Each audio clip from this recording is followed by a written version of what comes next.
বন্ধুরা, আজ আমি আপনাকে এমন একটি প্রশ্ন করব যার উত্তর যদি সত্যিই হৃদয়ে উপলব্ধি করতে পারেন তাহলে আপনার সাধনার দৃষ্টিভঙ্গিই বদলে যাবে।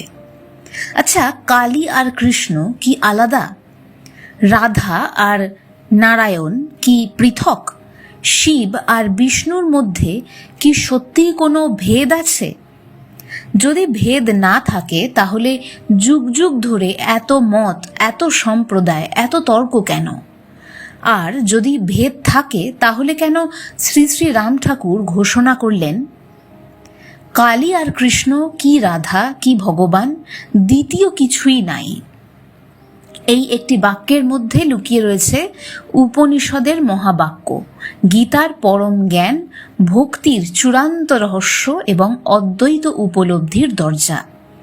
আজ আমরা শ্রী শ্রী রাম ঠাকুরের এই অমৃত বাণীকে গীতা, উপনিষদ, ভাগবত এবং সাধকদের অভিজ্ঞতার আলোকে গভীরভাবে বুঝতে চেষ্টা করব এবং জীবনে সেই চিন্তাধারা কিভাবে প্রয়োগ করা যায় সেই আলোচনাও করব।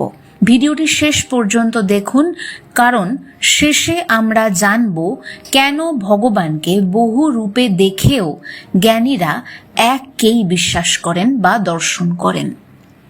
মানুষের সবচেয়ে বড় ভুল হলো রূপকে সত্য মনে করা।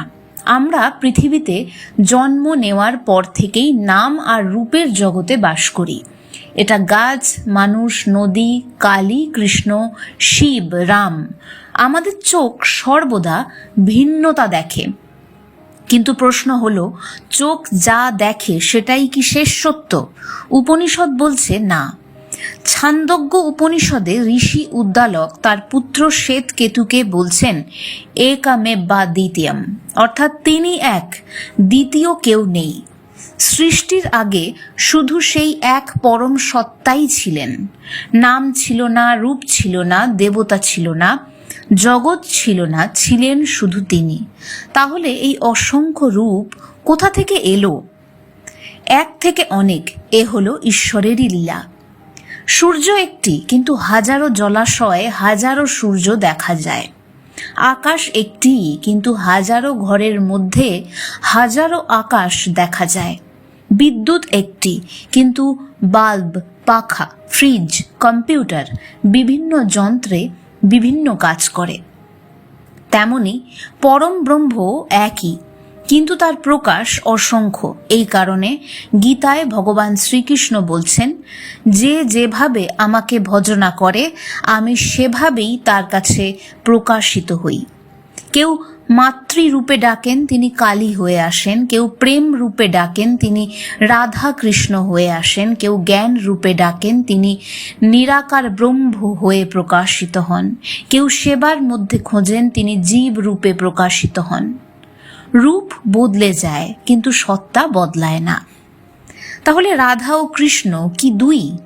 বৈষ্ণব তত্ত্বের সবচেয়ে গভীর রহস্য এখানেই।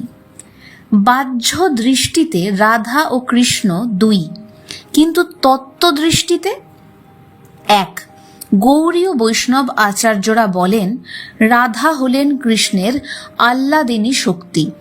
আগুন ও তার তাপ যেমন আলাদা নয়, সূর্য ও তার আলো যেমন পৃথক নয়, তেমনি কৃষ্ণ ও রাধাও পৃথক নন। শক্তিমান ও শক্তি অভেদ।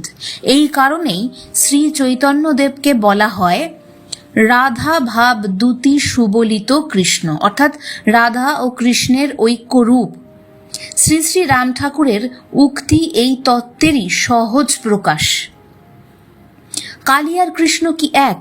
এখানেই অধিকাংশ মানুষের বিভ্রান্তি। শাক্তরা বলছেন কালী সর্বোচ্চ, বৈষ্ণবরা বলছেন কৃষ্ণ সর্বোচ্চ, শৈবরা বলছেন শিব সর্বোচ্চ। কিন্তু জ্ঞানীরা কি বলছেন? ঋগ্বেদ ঘোষণা করছে একং সদ বিপ্রাহ বহুধা বদন্তি, সত্য এক। জ্ঞানীরা তাকে নানা নামে ডাকেন। কালী মানে শক্তি, কৃষ্ণ মানে শক্তিমান। শক্তি ও শক্তিমান কি কখনো পৃথক হতে পারে?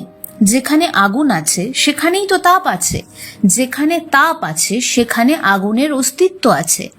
সুতরাং কালী আর কৃষ্ণ দুই নন, একই তত্ত্বের দুই ভাব। গীতার বিশ্বরূপ দর্শন। অর্জুন যখন কুরুক্ষেত্রে দাঁড়িয়েছিলেন তখন তিনি কৃষ্ণকে শুধু একজন বন্ধু ভাবতেন, কিন্তু একসময় ভগবান তাকে দিব্য চক্ষু দিলেন। তারপর কি হলো?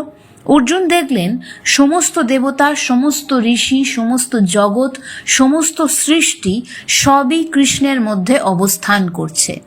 তখন তিনি উপলব্ধি করলেন এখানে দ্বিতীয় কিছু নেই, সবই সেই একের প্রকাশ। শ্রী শ্রী রাম ঠাকুরের বাণী আমাদের সেই বিশ্বরূপ দর্শনের দিকেই নিয়ে যায়।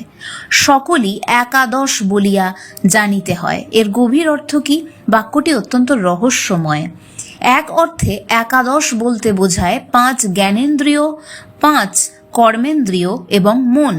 এই 11টির মাধ্যমে আমরা জগৎকে অনুভব করি, কিন্তু মন যখন বহির্মুখী থাকে তখন সে ভেদাভেদ করে বেড়ায়, আর যখন অন্তর্মুখী হয় সে অভেদ দেখতে শেখে।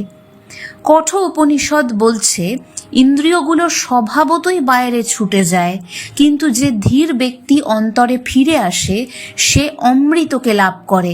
তাই মন যখন ভগবানে স্থির হয় তখন কালী, কৃষ্ণ, রাধা, শিব সব রূপের অন্তরে এক পরম সত্তাকে উপলব্ধি করা যায়। আচ্ছা, মানুষ তাহলে ভেদ কেন করে? কারণ অহংকার। আমার পথই সেরা, আমার উপাস্যই শ্রেষ্ঠ, আমার মতই সত্য। এই অহংকারই আধ্যাত্মিকতার সবচেয়ে বড় বাধা। গীতায় ভগবান শ্রীকৃষ্ণ বলেছেন, অজ্ঞানের দ্বারা আবৃত হওয়ায় মানুষ সত্যকে দেখতে পারে না। যখন জ্ঞান উদিত হয় তখন সূর্যের মতো সব কিছু আলোকিত হয়ে ওঠে। তখন বোঝা যায় যার সঙ্গে আমি তর্ক করছিলাম সেও সেই একই ভগবানের সন্তান।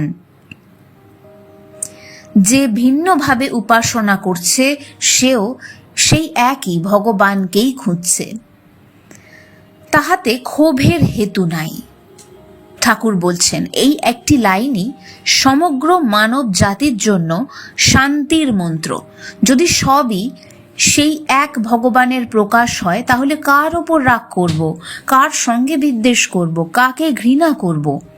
ঈশা উপনিষদ বলছে যিনি সর্বত্র আত্মাকে দেখেন, সকলের মধ্যে আত্মাকে উপলব্ধি করেন, তিনি কাউকে ঘৃণা করেন না। এই উপলব্ধি না আসা পর্যন্ত ধর্ম তর্ক সৃষ্টি করে।